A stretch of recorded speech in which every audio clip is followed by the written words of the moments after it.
नमस्कार मित्रांनो, तुम्हाला आत्ता 10 सेकंदात शोधून काढायचं आहे की जे मी तुम्हाला दाखवतोय ते एका मिररमधून दाखवतोय का ॲक्च्युअली दाखवतोय. 10, 9.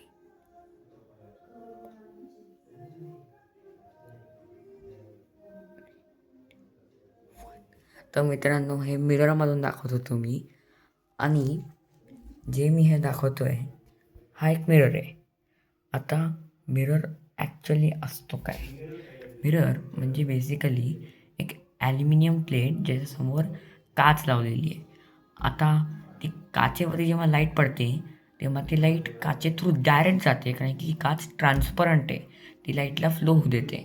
मग ती ॲल्युमिनियम प्लेटवर जाते. ॲल्युमिनियम प्लेटवरून रिबाउंड होते, परत येते आणि आपल्याला लागते. आणि या प्रकारे मिरर काम करतात. त्यामुळे आपल्याला मिररमधल्या गोष्टी जशा आहेत तशा दिसतात.